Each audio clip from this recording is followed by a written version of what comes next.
Hello everyone, welcome to Shriji competitive classes. आज हम next D plus B के PYQ start करने जा रहे हैं। इसमें 10 हमने कर लिए थे, जो आपको डी प्लस बी के PYQ सीरीज के नाम से प्लेलिस्ट बनी हुई है, उसमें मिल जाएगा। ठीक है, आप इस चैनल पे जाके चेक कर सकते हो। आगे देखो, 11th क्वेश्चन देखो। इन एन आइडियल स्प्रिंग, किसी आइडियल स्प्रिंग में the spring constant Fs is proportional to x। इसने बोला है मतलब F is directly proportional to x। ठीक है, where x is displacement of the block from the equilibrium position. ठीक है, इक्विलिब्रियम पोजीशन से x की डिस्प्लेसमेंट है ब्लॉक की। द डिस्प्लेसमेंट कुड बी इधर पॉजिटिव और नेगेटिव, या तो पॉजिटिव हो सकती है या नेगेटिव, मतलब स्प्रिंग को हम इधर भी खींच सकते हैं, इधर भी खींच सकते हैं।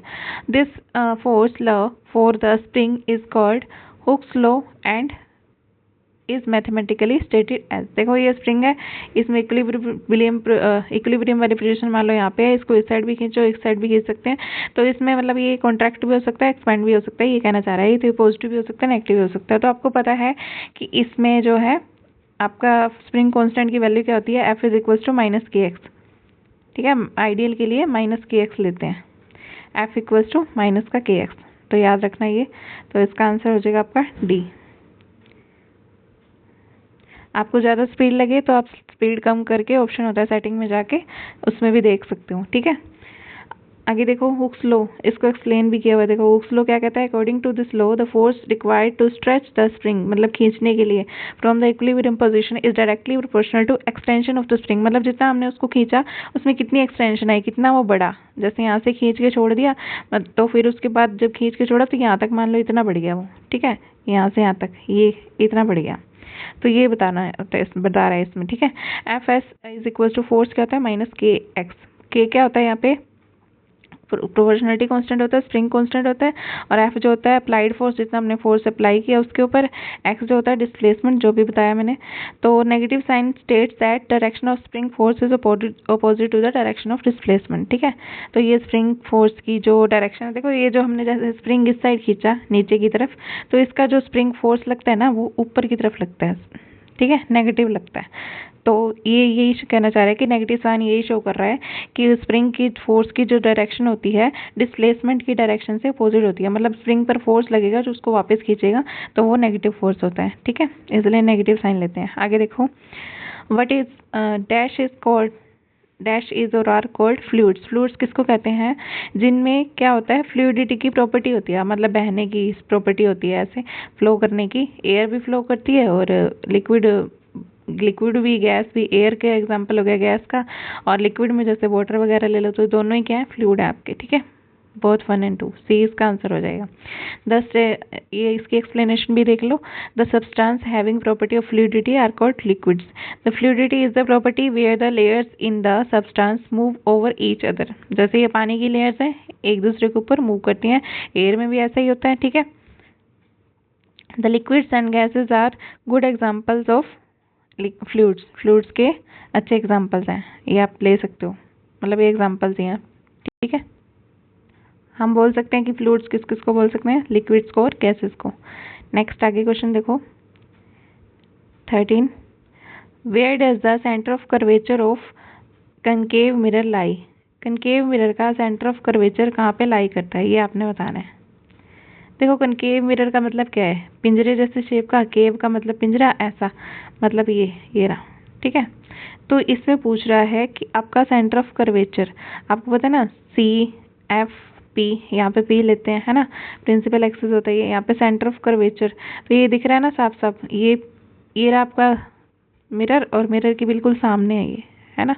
तो आप देख लो इसमें ऑप्शन कौन सा है। फर्स्ट तो है ऑन द मिरर, नहीं ऐसा तो नहीं होगा, मिरर के ऊपर तो नहीं होगा। On the aperture of the mirror, ऐसा भी नहीं है। In the back of mirror, ये भी नहीं है। इन फ्रंट ऑफ मिरर, अभी फ्रंट ऑफ मिरर दिखाया था ना आपको, देखो ये बना भी हुआ है। In the concave mirror the centre of curvature lies in front of mirror. Clear, CFP अभी जो मैंने बनाया था, P होता है principal axis, C centre of curvature, F होता है फोकस। क्लियर, आगे देखो, ये पॉलिश किया हुआ पीछे से, आगे वाला सरफेस ये होता है, ये फ्रंट वाला होता है, ये वाला आपका फ्रंट वाला पार्ट है। ठीक है, ये बैक वाला जिसको पॉलिश किया हुआ है। आगे देखो next question, what is the position of an object in front of concave mirror so that the magnification produced by mirror is 1। देखो इसका मैग्निफिकेशन 1 आना चाहिए, इसके लिए ऑब्जेक्ट की पोजीशन क्या होनी चाहिए, तो आपको पता है ना, सेम साइज की इमेज बनेगी तभी तो मैग्निफिकेशन 1 होगा, है ना। तो मैग्निफिकेशन 1 करने के लिए एच डैश अपॉन एच होता है ना, मैग्निफिकेशन निकालने का फॉर्मूला होता है एच डैश अपॉन एच। ये होती है इमेज की और ये होती है ऑब्जेक्ट की हाइट। अब जब दोनों की हाइट सेम होगी तभी तो मैग्निफिकेशन 1 आएगा ना। तो मैग्निफिकेशन 1 लाने के लिए जब आपको ये पता होना चाहिए, आपने ये सारी चीज़ें याद करनी है। जब सी पे रखते हैं ना हम ऑब्जेक्ट को, सी पे सेम पोजिशन पे बनता है, सी पे सेम बनती है इमेज। सी पे रखा तो ऐसे, इतना ऑब्जेक्ट रखा तो इतना ही नीचे की तरफ बनेगा, बिल्कुल सेम साइज का बनता है, ठीक है। सी पर बिल्कुल सेम बनता है। तो आपने ये बताना है, यही पूछा हुआ कहाँ पे रखोगे इसको, एट द फोकस, फोकस पे तो नहीं रखेंगे, पोल पे भी नहीं रखेंगे, beyond centre of curvature, at the centre of curvature, मतलब सी पे रखेंगे। Clear. In the concave mirror, देखो ये बताया भी हुआ, in the concave mirror the magnification is the ratio of height of image to the height of the object. Image की height ऊपर होती है, नीचे ऑब्जेक्ट की हाइट होती है। When the object is real it will formed in front of mirror. जब object real होगा तो मिरर के फ्रंट में रहेगा। अच्छा, ये नेगेटिव साइन क्यों लिया, देखो इस साइड रखेंगे फ्रंट में, इस साइड नेगेटिव होता है, इस साइड पॉजिटिव होता है, ठीक है। ऊपर की तरफ लो तो नेगेटिव होता है, नीचे की तरफ लो तो नेगेटिव होता है। ऊपर की तरफ पॉजिटिव, नीचे की तरफ नेगेटिव, ये 4 चीजें याद रखनी होती हैं, ठीक है। सेम वैसे ही है जैसे आप वो नहीं बनाते, कोऑर्डिनेट्स बनाते हो, पॉजिटिव साइड, इस साइड में पॉजिटिव होता है, इस साइड नेगेटिव, ऊपर की साइड पॉजिटिव, नीचे की साइड नेगेटिव, सेम है, ठीक है। अभी देखो ये माइनस वी बाई यू, इसको फॉर्मूला मैग्निफिकेशन का, ये एम मैग्निफिकेशन है, इसके 2 फॉर्मूलेज होते हैं, एच डैश अपॉन एच भी ले सकते हो, माइनस वी बाई यू भी ले सकते हो, ठीक है। Distance of image from mirror, v जो है इमेज का डिस्टेंस होता है, यू जो है ऑब्जेक्ट का डिस्टेंस होता है मिरर से। तो एम जो है आपका मैग्निफिकेशन इसमें 1 आ जाएगा। क्लियर। आगे देखो next question. In case of concave mirror, if we place the object between center of curvature and focus of the mirror, then what will be the position of the image? Image की position क्या होगी अगर हम सी और F के बीच में रखते हैं तो, ठीक है। ये चैप्टर आपको करवाया जाएगा, अभी मैं इसको करवाऊंगी इसको अच्छे से, तो आप एक बार आप यहीं से समझ लो कैसे होता है ये। देखो जब सी और एफ के बीच में रखते हैं ना, सी और एफ के बीच में तो रखते हैं तो बियॉन्ड सी बनती है, बियॉन्ड सी रखते हैं तो सी और एफ के बीच में रखती है, अपोजिट होता है, बनती है इमेज सी और एफ के बीच में बनती है। तो कहाँ बनेगी, जब सी और एफ के बीच में बोल रहा है तो कहाँ बनेगी, बियॉन्ड सी। क्लियर, ये आपका आंसर हो जाएगा। देखो when the object is placed between the centre of curvature and principal focus, C और एफ के बीच में रखोगे तो कनकेव मिरर में, तो कहाँ बनेगी image, formed beyond the centre of curvature, ठीक है। And the image is formed real, inverted and magnified. Real होगी, इन्वर्टेड होगी, देखो उल्टी बन रही है ना, रियल भी होगी, उल्टी भी होगी, इन्वर्टेड भी होगी और मैग्नीफाइड भी होगी, ठीक है। मैग्नीफाइड मतलब बड़ी होगी इससे। क्लियर है। हमने इसमें करना क्या होता है, जैसे देखो सी और एफ के बीच में, अगर आपको नहीं भी याद रहता तो आप ये अप्लाई कर लिया करो। सी और एफ के बीच में रखा, ठीक है, कहीं भी रख दो इनके बीच में, यहाँ से इससे टकराएगा मिरर से, वापस एफ से फोकस से भेजना होता है। एक यहाँ से लाके, जैसे यहाँ से गई ना, इसको यहाँ पे लाके वापस यहाँ से भेजना होता है। एक सी से पास करनी है, मतलब एक अपने ऐप से पास करनी है, जो दोनों जहाँ पे मिलेंगी वहाँ पे आपकी इमेज बन जाएगी। क्लियर। वहाँ से आप ऐसे भी पता लगा सकते हो। आगे देखो, what is the absolute refractive index, sorry, अब देखो what is the absolute refractive index of kerosene. Kerosene का ये आपने ना वैसे याद करने हैं सबके, कितने कितने होते हैं, ये भी आपके लिए टेबल लेके आऊंगी मैं जल्दी ही। तो इसमें क्या है 1.44, ये होता है 1.44 रिफ्रैक्टिव इंडेक्स, जो कैरोसिन का होता है ना 1.44 होता है। इसको निकालने का तरीका क्या होता है, absolute refractive index of kerosene, solute refractive index कैसे निकालते हैं, speed of light in vacuum, ये तो सबको याद ही होती है, 3 × 10⁸ मीटर पर सेकंड अपॉन में speed of light in medium, medium में जितनी स्पीड है। अब देखो यहाँ पे आपको स्पीड दे भी नहीं रखी, तो इसलिए इससे अच्छा आप इसकी वैल्यू याद कर लो, ठीक है। स्पीड्स की वैल्यू याद करते फिरोगे, फिर उसके बाद इसकी करोगे, तो सीधा रिफ्रैक्टिव इंडेक्स की वैल्यूज आपने याद करनी है। आगे देखो, according to sign convention the focal length of convex mirror is, focal length convex mirror की कैसी होती है, कनकेव की नेगेटिव होती है और कन्वेक्स की पॉजिटिव होती है, ठीक है, ये याद रखना। कन्वेक्स मिरर की पूछी है आपसे तो ये क्या हो जाएगी, पॉजिटिव, आंसर आ जाएगा पॉजिटिव, ठीक है। देखो ये दिया भी है, according to sign convention the focal length of the convex mirror is always positive. Clear. आगे देखो, which one of the following is not associated with एक गुड सोर्स ऑफ एनर्जी। अच्छा सोर्स कौन सा नहीं है एनर्जी का? It gives minimum amount of work per unit volume और मास, मतलब हम जितना इसका मास यूज करें उसमें मिनिमम अमाउंट ऑफ वर्क करें, काम कम करे, ऐसा तो नहीं चाहते ना हम यही चाहते हैं थोड़े अमाउंट मिले और ज़्यादा काम करे। तो ये वाली तो इसने क्या पूछा था? नॉट एसोसिएटेड, तो अगर गलत तो यही होगी ना आपकी, तो ये रॉन्ग होगी, तो यही आंसर आ जाएगा। आगे पढ़ लो वैसे क्या है। सिंपली एसेसिबल, सरलता से सुलभ हो सके, ये तो होना चाहिए है ना, ये तो सही है वैसे भी। उसके बाद easy to store and transport, ये भी सही है। मॉडरेट प्राइस रेट, इसका प्राइस भी कम होना चाहिए, ये भी सही है। ठीक है, देखो इसकी ये जो एनसीईआरटी के अकॉर्डिंग आपके इसके पॉइंट्स दिए हुए हैं उसके हिसाब से it should have large amount of work per unit volume और मास, ज़्यादा काम करे, कम लें तो ज़्यादा काम करे। ठीक है, और क्या हो, इजीली एसेसिबल हो, स्टोर एंड ट्रांसपोर्ट में भी इजी हो, और economical, it should be economical, मतलब सही होना चाहिए, वैसे भी सस्ता होना चाहिए। ठीक है, आगे देखो next question. Up to the percentage of methane is contained by biogas, मतलब बायोगैस में कितने परसेंट मीथेन होती है ये आपने बताना है। तो ये आपकी होती है 45 से 75% तक, 45 से 75% तक क्या आती है? मीथेन होती है CO2 के साथ में। ठीक है, 50 से 75 भी दे सकते हैं, कुछ भी दे सकते हैं। तो इसमें आपको 75 के आसपास जो भी दिखे वो टिक कर दो, 76%। ठीक है, ये याद रखना, मीथेन जो होती है 50 से 75, देखो ये डाटा भी दे रखा है। और CO2 जो होती है 25 से 50, CO2 कितनी होती है? 25 से 50। और जो आपकी मीथेन होती है CH4, ये कितनी होती है? 45 से 75। ठीक है, ये 2-3 चीज़ें याद रख लेना। वाटर वेपर्स कितने होते हैं? 2 to 7। अब देखो ये क्वेश्चन पिछले बने हुए हैं तो इस साल यहीं से भी बन सकते हैं, तो इसलिए इसको अच्छे से करो। वाटर वेपर कितने होते हैं? 2 to 7 वाटर वेपर, याद रखना। वाटर में H2O आता है ना, ऐसे याद रख लेना, H2O 2 आता है तो 2 से स्टार्ट कर दो और 7 तक कर दो। ठीक है, उसके बाद H2S में भी 2 आ रहा है, इसमें तो 2 तक ही होता है, 0 से 2 तक। N2 में 2 आ रहा है, इसमें भी 2। अब H2 में ऐसे नहीं लेना, H2 में अलग से लिया हुआ है, 1 लिया हुआ है। ठीक है, H2 H अकेला नहीं रहता, ऐसे याद रख लेना, 2 के फॉर्म में रहता है, मॉलिक्यूल बना के रहता है, तो 0 से 1 तक। O2 में O भी ऐसे याद रखना, 0 से 1 तक। ठीक है, अब एक बार और रिवीजन कर लो। मीथेन कितना होता है? 50 से 75, याद हो जाएगा आपको।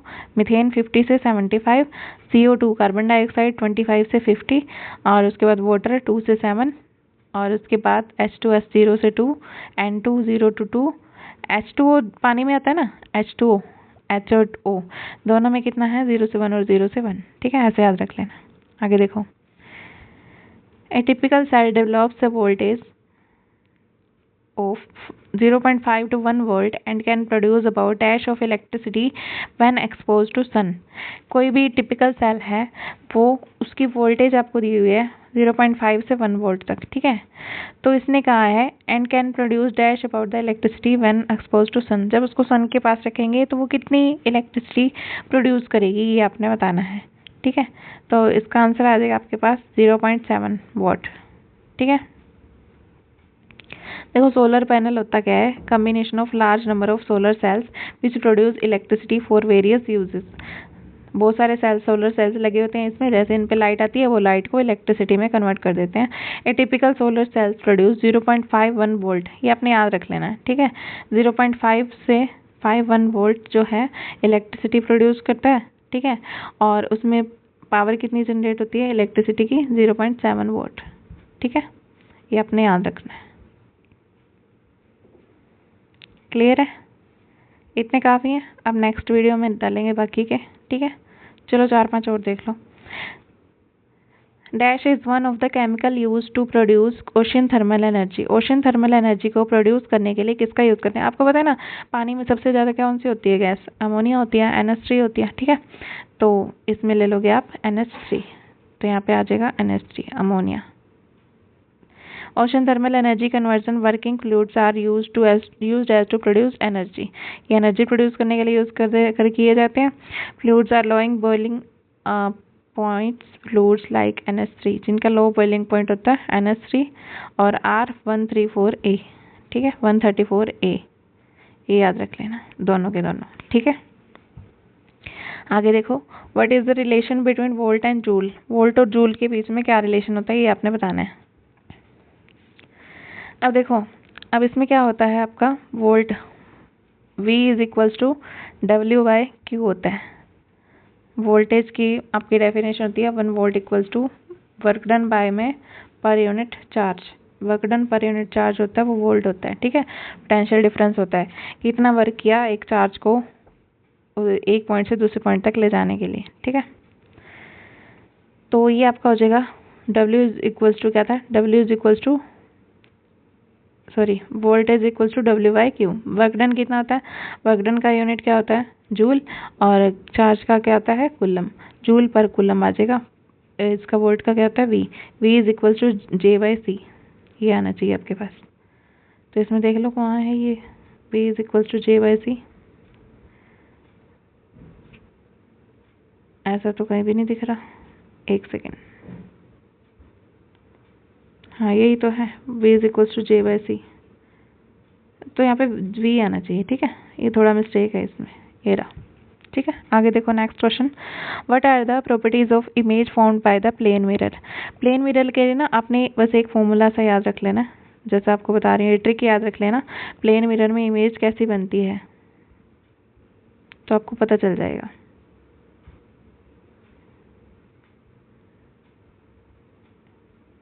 ये बार बार ये पेज आ रहा है, एक सेकेंड रुको। देखो इसके लिए आप याद रख लो VESL,